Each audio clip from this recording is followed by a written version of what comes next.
తాజాంశాన్ని చూస్తున్నాం. విజయవాడలోని వరద ప్రభావిత సింగ్ నగర్ లో సీఎం చంద్రబాబు పర్యటిస్తున్నారు. మరింత సమాచారం మా ప్రతినిధి కృష్ణను అడిగి తెలుసుకుందాం. కృష్ణ, సీఎం పర్యటన వివరాలు చెప్పండి.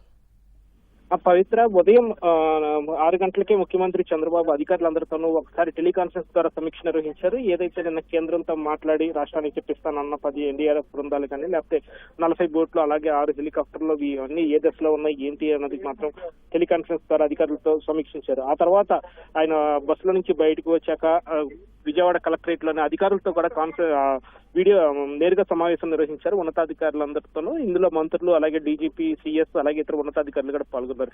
ఇందులో కూడా స్పష్టమైన ఆదేశాలు ఏదైతే నిన్న రాత్రి తను ఏదైతే ఒక్క రాత్రి ధైర్యంగా ఉండండి, రేపటికల్లా ప్రభుత్వ యంత్రాంగం ఎలా పనిచేస్తుందో చూపిస్తానని చెప్పి హామీ ఇచ్చారు. ఆ దిశగా ఎన్ని సవాళ్లు ఎదురైనప్పటికీ కూడా యుద్ధ ప్రాతిపదికన చర్యలన్నీ కూడా ముమ్మరం చేయాలని చెప్పి ఆదేశించారు. అందుకు అనుగుణంగానే ఆయన వెంటనే క్షేత్రస్థాయికి ఏదైతే నిన్న 2 సార్లు అర్ధరాత్రి ఒకసారి అలాగే మధ్యాహ్నం ఒకసారి సింగనగర్ ప్రాంతంలో పర్యటించారో మరోమారు ఉదయాన్నే కూడా సింగనగర్ ప్రాంతానికి వచ్చారు. సీఎం వచ్చిన సమయంలో ఇక్కడ జోరు వర్షం కురుస్తుంది. ఆ వర్షంలో కూడా ఆయన అధికారులు ఇప్పుడు వద్దు అని వారించినప్పటికీ కూడా జోరు వర్షంలోనే ఆయన బోటెక్కి మోటార్ బోట్ లో సింగనగర్ లోపలికి వెళ్లారు. ఇంకా సింగనగర్ లోపల ఏదైతే ఒడ్డున ఉన్న వారికి ఆహారం అది అందిన పరిస్థితిని సీఎం పరిశీలించారు. వారు తమకు ఆహారం కానీ పాల ప్యాకెట్లు కానీ అందిని సంతృప్తి వ్యక్తం చేశారు. లోపల పరిస్థితి ఎలా ఉందో తెలుసుకునేందుకు ఆయన లోపలికి వెళ్లారు. ఏదైతే ఆ బోట్లోని వివిధ కాలనీలు పరిశీలిస్తూ ఎక్కడెక్కడ ఆహారం అందింది, ఎక్కడెక్కడ ఆహారం అందలేదు వంటి వాటి స్వయంగా సీఎం పరిశీలిస్తున్నారు.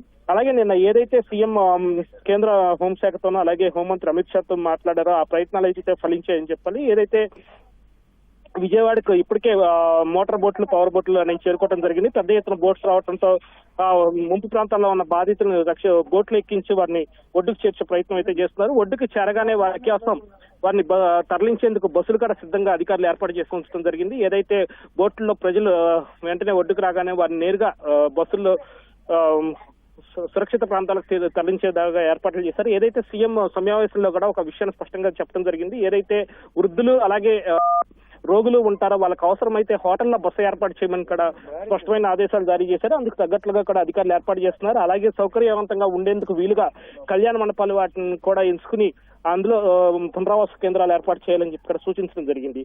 ఈ దిశగా కూడా ప్రభుత్వ యంత్రాంగం అనేది పనిచేస్తుంది. అలాగే పునరావాస కేంద్రాలకు వెళ్లేందుకు ఏర్పాట్లు కూడా ముమ్మరంగా జరుగుతున్నాయి. అలాగే వీటికి ముంపు ప్రాంతాల్లో ఉన్న వాళ్ళకి ప్రస్తుతం పాల ప్యాకెట్లు, ఆహారం, నీళ్ల బాటిల్స్ మాత్రం అధికారులు ఇచ్చే ప్రయత్నం చేస్తున్నారు. బోట్స్ లోనే వెళ్లి దగ్గరుండి వీటినన్నింటినీ కూడా పర్యవేక్షించడం జరుగుతుంది. అలాగే ముఖ్యమంత్రి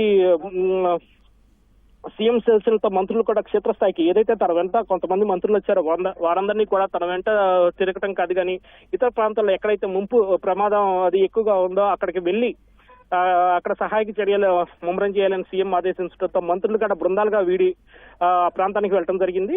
మొత్తంగా చూస్తే కనుక ఈ సాయంత్రానికి లేదా వీలైనంత త్వరగా ఈ సాధారణ స్థితికి తీసుకొచ్చే దిశగా ప్రభుత్వ యంత్రాంగం అనేది పనిచేస్తుందని చెప్పాలి. పవిత్ర, ధన్యవాదాలు కృష్ణ.